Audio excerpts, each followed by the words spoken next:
Gálatas 3, 15 al 22. Empecemos. Amados hermanos, el siguiente es un ejemplo de la vida diaria. Así como nadie puede anular ni modificar un acuerdo irrevocable, tampoco en este caso. Dios ha dado las promesas a Abraham y a su hijo. Y note que la escritura no dice a sus hijos, como significara muchos descendientes. Más bien dice a su hijo. Y sin duda se refiere a Cristo. Lo que trato de decir es lo siguiente: el acuerdo que Dios hizo con Abraham no podía anularse 430 años más tarde, cuando Dios le dio la ley a Moisés. Porque Dios estaría rompiendo su promesa, pues si fuera posible recibir la herencia por cumplir la ley, entonces esta herencia ya no sería el resultado de aceptar la promesa de Dios. Pero Dios, por su gracia, se la concedió a Abraham mediante una promesa. Entonces, ¿para qué se entregó la ley? Fue añadida a la promesa para mostrarle a la gente sus pecados, pero la intención era que la ley durara solo hasta la llegada del Hijo prometido. Por medio de ángeles, Dios entregó su ley a Moisés, quien hizo de mediador entre Dios y el pueblo. Ahora bien, un mediador es de ayuda si dos o más partes tienen que llegar a un acuerdo. Pero Dios, quien es uno solo, no usó ningún mediador cuando le dio la promesa a Abraham. ¿Hay algún conflicto entonces entre la ley de Dios y las promesas? De ninguna manera. Si la ley pudiera darnos vida nueva, nosotros podríamos hacernos justos ante Dios por obedecerla.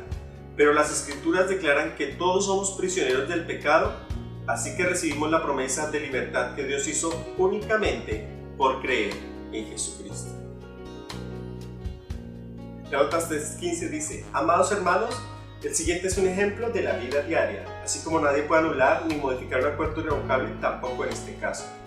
Cuando uno estudia el original, se refiere Pablo a algo así como un testamento, que después de que alguien muere, no lo pueden modificar. La persona lo puede modificar mientras esté vivo, pero después de que deja un testamento, donde deja la herencia a sus hijos y muere, él ya no lo puede modificar. Y básicamente la idea que Pablo refleja acá, tratando de hacer una relación de lo que es el pacto de Dios con el hombre, algo que no se puede modificar. Y él dice, en este caso, tampoco. Continúa. Dios ha dado las promesas a Abraham y a su hijo. Y note que la escritura no dice a sus hijos. Y se refiere básicamente a las promesas que están en Génesis 12:7. Dice, entonces el Señor le apareció a Abraham y le dijo, daré esta tierra a tu descendencia. Y Abraham edificó allí un altar y lo dedicó al Señor. Y otras promesas como la de Génesis 22:18, donde dice, en tu simiente serán benditas todas las naciones. Y el apóstol aclara, dice, esto significa que es Cristo al que se refiere. ¿Por qué? Porque no habla de su descendencia, sino habla básicamente de su simiente, de uno solo, en que se iba a cumplir esa promesa. Se está refiriendo a Jesucristo. Y en cada una de sus promesas, cuando usted lee Génesis 22:18, Génesis 26:4, Génesis 18:18, dice en todas las naciones. La bendición era para todas las naciones, a través de su simiente que iba a ser Cristo. No está hablando solo del pueblo de Israel, como los judíos querían hacerlo entender. Lo que trato de decir es lo siguiente: el acuerdo que Dios hizo con Abraham no podía anularse 430 años más tarde, cuando Dios le dio la ley a Moisés. Dios le dio una promesa a Abraham, el padre de la fe, que a través de la simiente de él iban a ser benditas todas las naciones.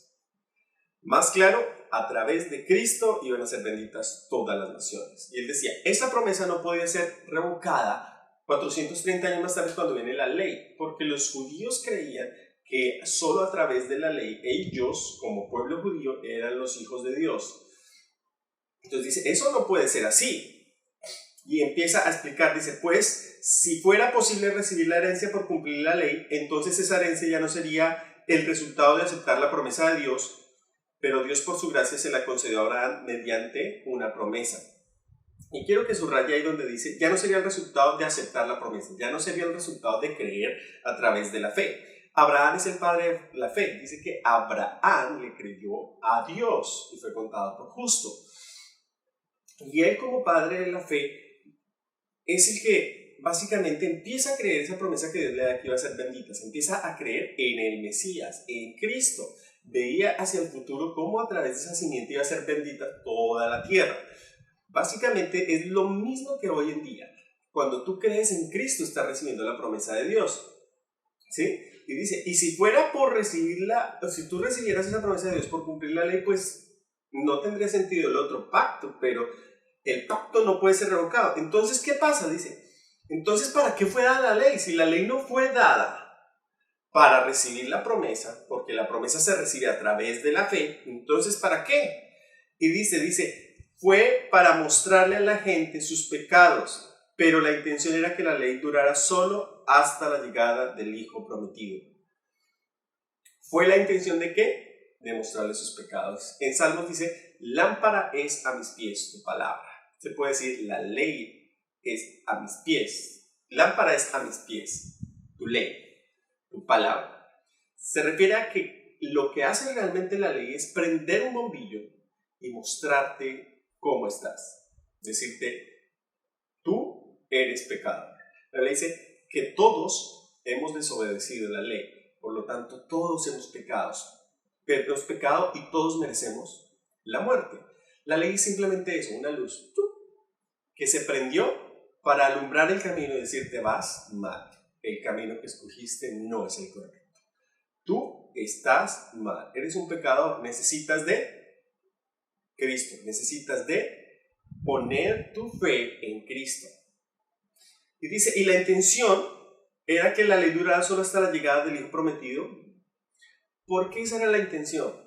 Porque la intención era que la gente no se desviara, que mantuviera la mirada hacia la promesa que Dios le había dado a Abraham. Y básicamente es lo mismo que hace la palabra de Dios hoy en día. La palabra de Dios no es la que nos da la salvación, es Cristo, pero la palabra de Dios nos da luz y nos guía hacia Cristo.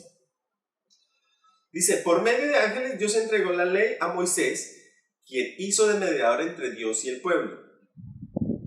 Moisés simplemente lo que hizo fue traer aquello que Dios le había dado, la ley, y mostrárselo al pueblo. Pero el pueblo de Israel, el pueblo judío, hasta el día de hoy considera a Moisés como el máximo de sus profetas. Y si bien algunos sectores consideran a Jesucristo como un profeta, no lo ponen al mismo nivel que Moisés. Y dicen, Moisés simplemente era un mediador, simplemente era un intermediario. Dice, ahora bien, un mediador es de ayuda si dos o más partes tienen que llegar a un acuerdo. Pero Dios, quien es uno solo, no usó ningún mediador cuando le dio la promesa a Abraham. Y esto dentro de la cultura judía, se creía que cuando él recibió las tablas, las recibió a través de un ángel. Dios las escribió con su mano, pero un ángel es el que se las entrega a Moisés. Mientras que Abraham, dice en la Biblia que estaba en el desierto y caminó y Dios mismo le dio la promesa a Abraham. Dice, ¿hay algún conflicto entonces entre la ley de Dios y las promesas de Dios? Y acá es donde a veces caemos en el error de creer que solo por gracia somos salvos y a otros que no, si tú no te sometes a ciertas cosas. O sea, creemos que hay un conflicto entre la ley y la gracia, creemos que hay un conflicto entre la gracia y las normas que Dios ha puesto, los principios. Y Pablo dice acá de una manera tajante, de ninguna manera. Si la ley pudiera darnos vida nueva, nosotros podríamos hacernos justos ante Dios por obedecerla. Pero la Escritura declara que todos somos prisioneros del pecado, así que recibimos la promesa de libertad que Dios hizo únicamente por creer en Jesucristo. No es que la ley esté peleando con la gracia. Lo que pasa es que la ley alumbra el lugar donde estamos, alumbra nuestra habitación para que podamos ver la gracia. La ley nos muestra en qué fallamos. La ley dice, no matarás, no cometerás adulterio, no robarás, no hay que mentir, no dar falso testimonio. Y nos da ciertos parámetros. Y cuando empezamos a revisar nuestra vida a través de esa ley, nos damos cuenta que necesitamos de Cristo, de la gracia de Dios en nuestras vidas. Le preguntan a Jesús, la Biblia dice, ¿sí?, que cuando tú te acuestas con una mujer estás adulterando, y dice, Jesús dice, no solo cuando te acuestas, solo cuando la miras y la codicias en tu corazón, ya pecaste. Obviamente uno mira eso y ve que Jesucristo lo que realmente hizo fue subir los estándares de la ley, ¿sí? Si solo tú le dices tonto, idiota a un hermano, ya lo mataste, y la Biblia dice que no debemos matar, por lo tanto ya pecamos, simplemente con el hecho de decirle idiota a alguien. Entonces el estándar es más alto, más duro, pero está la gracia de Dios, está Cristo ahí. La ley simplemente nos alumbra, nos muestra en que estamos mal, pero no nos hace salvos. La religión siempre va a tratar de decir que tú tienes que cumplir ciertas normas, ciertos requisitos, cumplir la ley, no hacer, no. Lo que Dios quiere es hacerte libre de eso. Él te dice, mira, sí, eso está mal, pero acá está el don, el regalo, la gracia de Dios, que la recibes a través de la fe.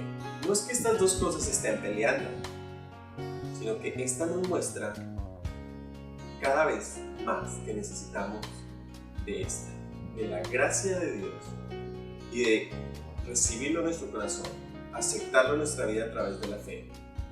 Porque si nos quedamos solo con la ley, solo nos vamos a quedar mirando el desorden que hay en nuestras vidas. Y por más de que intentemos cambiar, vamos a caer exactamente en lo mismo y no vamos a poder avanzar si no recibimos a través de la fe la gracia que Dios nos ha dado por medio de Jesucristo. Así que, si quieres hacer lo mismo, te invito a que donde estés cierres tus ojos y repitas, Señor Jesús, me presento delante de ti y te pido que entres a mi corazón. Deposito, Señor, mi confianza en ti. Te reconozco como Señor de mi vida y Salvador. En el nombre de Jesús. Amén. Muchas gracias por todos los que han visto los videos. Espero sus comentarios, sus aportes. Y no olviden, si no han visto los otros videos, pueden buscarlos, mirarlos. Si no se han suscrito al canal, suscríbanse, así pueden recibir la noticia apenas el video esté online y lo puedan disfrutar, compartir con otras personas. Ya vamos atravesando más o menos la mitad de Gálatas, así que vamos a empezar a preparar el próximo libro, que yo creo que va a ser Efesios, así que va a estar bastante interesante. Muchas gracias por compartir los videos y que Dios los bendiga.